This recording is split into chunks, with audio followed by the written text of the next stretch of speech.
So I'm going to take the chance to talk to you about dear old Thumper and how I'm finding her. I haven't really covered that yet, I gotta be honest, and so I'll check out. I can't even remember how long I've had her. Must be a month now, surely. I'll check the date, check how many weeks it is, and put it up. So she's a lot smoother than Raven was. So I'm not going to compare her now, right? I'm gonna give you a review on the bike, not a comparison, because I still need to get away from that. So as a bike, let's see, she's just under 250 kilos, so she's not light, but not the heaviest either. The bigger engines, I was talking to a friend who's got one actually the other night, and oh my god, his is like 350 kilos. I mean, I knew the bigger engines felt heavy for me, but I did not think it would be 100 kilos. Wow. So they're big. They're generally big bikes and heavy bikes, but she honestly doesn't feel it when you're riding. She flicks around quite nicely. She's a cruiser, and she's a definite cruiser, and that's a good thing. If you buy a cruiser, you want a cruiser. If you buy a sports bike, you want a sports bike. If you buy a cruiser and you want a sports bike, you bought the wrong bike. So she does exactly what she says on the tin. She'll cruise really nice and smoothly. She'll accelerate nicely. You can go up through the gears really nicely. If you don't half shift the gears, which I do, I am a bit guilty of in the past, but if you full shift, so clutch right in, throttle off, clutch in, throttle on, absolutely smooth. I took the mister on the back, and he said she's smooth as butter. So that's the term he used, and that's 2 up. So that's not bad going, is it? So she doesn't feel as torquey as some bikes I've had. It lows down in the revs, but again, smooth. I think the only thing I would do, which I'm having to watch for, is braking distance, because in this modern day her brakes are lacking. I'm going to be honest. Single disc and drum on a 2016 bike is pretty poor, and pretty surprising, I gotta be honest, but I do think they could have upgraded that quite easily and made a little bit to it, a little bit better braking. So in terms of fuel economy, I'll need to check on that. She's got a fuel gauge, got a clock, which my dash sits on all the time, so I need to check how many miles I've done on her in a bit when I stop. It's nice having a fuel gauge, gives obviously good indication. I don't feel like she's very thirsty. She's got a big tank, so I'm still getting used to that. How much fuel? I think she'll take about £18 in today's money and today's climate of fuel prices. We're at about £1.45, £1.50 a litre, depending where you go, which is ridiculous, but not as bad as it had got to, I suppose. Position, I think, with her is actually more comfortable than the Vulcan S and Raven. She fits, the tank is a little bit wider.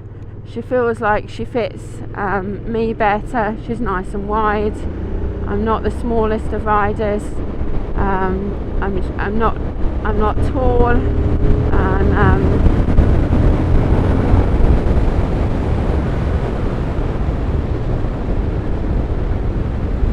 she picks up nicely, I think, and just moves just nice and smooth, no jerky snatchy. She comes down our hill nicely. Engine braking is really good for slowing down, for coming down a hill. I never feel like I'm coming too fast. So our hillside in our village is pretty steep. I have had to stop on the hill. I try and avoid stopping going up the hill, but I have had to stop, and I didn't feel like she was overly lacking on that. It is hill control, and he'll start using your front brake as well. Unfortunately, you can't just hold it with the back, but it is really steep hill, and that's quite standard. But she pulls away really nicely. Enough poke, you can feel her get her bite point, like in a car. So give her a little bit of throttle, you feel her pick up a tiny little bit, ready to go, which is brilliant to feel, because you know you're not going to roll back any further. So that's a nice point when you're on a really steep hill. Now, slow riding, brilliant. The often, you know, the game we all play, in terms of how long can I go before I put my feet down. She's brilliant at it. She loves that game. And I love that game on her, because she literally, I can be almost just standing there and she's like, yeah, nicely balanced. So that's nice. And steering is really good for that. Yeah, so position of bars, really nice and natural.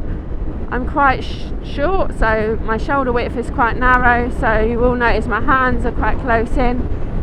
Also, the one thing I haven't managed to find yet is shorty levers, and I have got a hand injury, so my ring finger on my left hand isn't very strong and doesn't bend completely. So I would change that, but that's not a bike issue, that's just an aftermarket change if I can find it. The gear indicator would have been nice, but again, basic electrics. So she's 5 gears, which if you're used to 5-gear bikes, you know you always look for the 6th gear. Could she have gone a little bit faster with the 6th gear? Possibly. Is it necessary? No, not really. So yes, the bars are nicely spaced, nice angle. All in all, really pleased with her. Not sure on the top end of speed. She'll join the motorway nicely. Sort of cruise at about 80 nicely, and under obviously. I don't feel like I would, certainly wouldn't win a race on her, but again, not a race bike. And if I pitch her against the bigger sister, of course she's not going to win. She's not the bigger sister, she's the smaller sister. And does that make her a beginner bike? Absolutely not. I will say that because she's heavy. If you've come from a 125 onto a bigger bike, you probably don't want something this heavy, I've got to be honest. It's not to say that she's not a good bike, she is. So if you feel like you're quite happy to have a heavier bike and you'd see the benefits of it all, and you know, you had a heavier 125, then yeah, crack on, you know. But if you're like me, well, you don't need the fastest bike, you don't want the fastest bike, you want something to cruise around on, to enjoy your riding, that's more fuel efficient than a big bike, but still gives you all you need, definitely one for you. It's 800 cc's, and she's actually just a fraction over the 800, I think 803 or something, which is good, because sometimes they say it's 800 and it's like 760 or something, which is just cheeky rounding up really, isn't it? Let's face it. I think I would say she feels more grown up. She feels more steady as a cruiser, heavier as a cruiser. So the Intruder has got everything you need. For me, I'm 51. I don't need to, well, personally, it's not even an age thing, right? I am a middle-aged woman, but I don't feel like I need to be on the fastest bike. I never have done. Kind of did get to a stage in life where I wanted to put my knee down, but I wanted to do it on a track. And the speed camera, shit. Okay. Is it 20 around here? Am I doing 20? I don't know. I don't even know where I am, so that helps. Where's the college?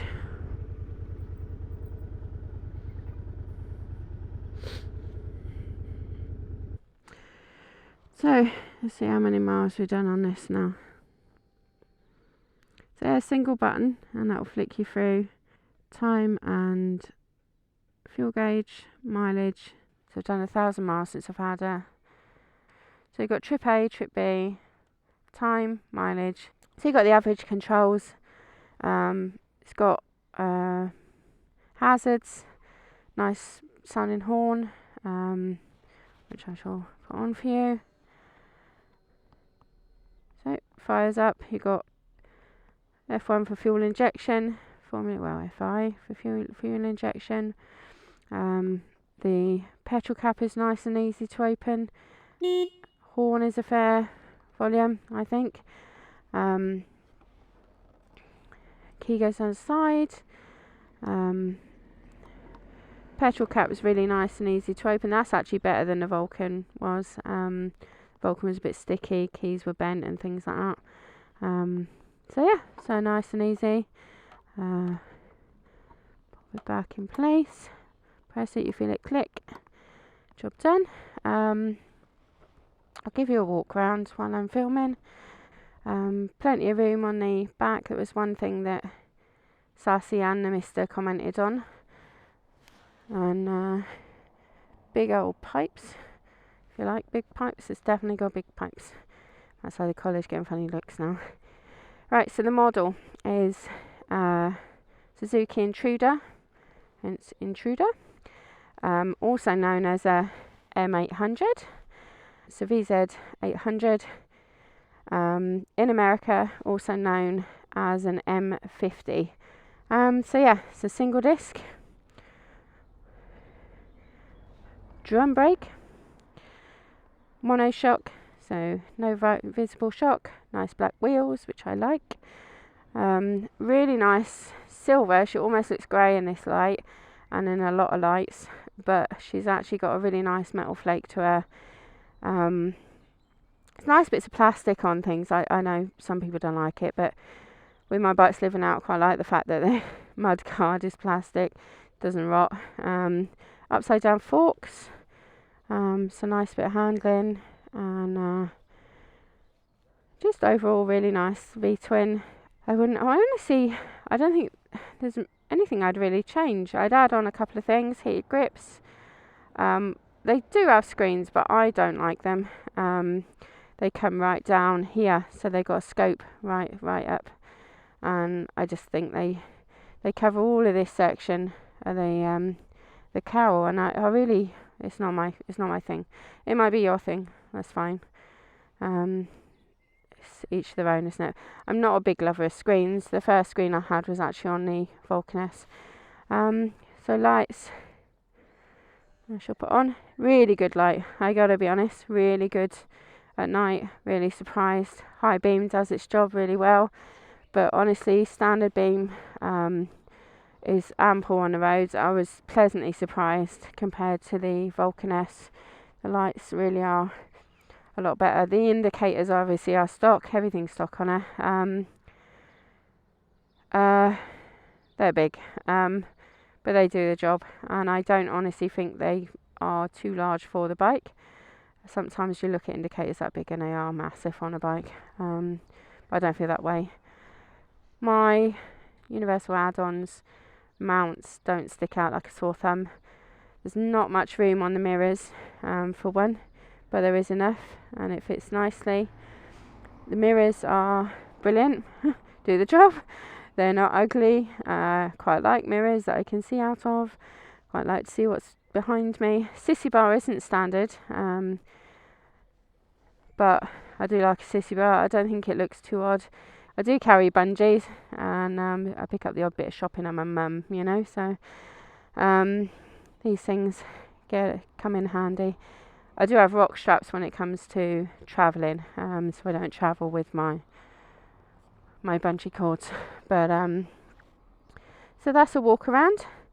That's a little bit of insight into how I'm finding her, and hopefully I find it helpful. For anybody that's considering an Intruder VZ800 or M50 or M800, one name would have been really nice to pick up on. Nice side stand. No centre stand, which is the cruiser. It's not a big deal. I haven't got to grease any chains, so that's nice. Starting her up. Key on. Fuel injection settle. Clutch in. Button. Job done. Clutch out. If you're in gear, there we go. Clutch in. She'll still start. You're ready to ride away. If your side stands down, she won't start. So there's a nice safety feature. She won't cut you out when you're running in neutral, but she will when you're in first. So everything you need. So that's it in a short. That's the Suzuki VZ800 riding review. So thanks for watching, and take care, ride safe and enjoy.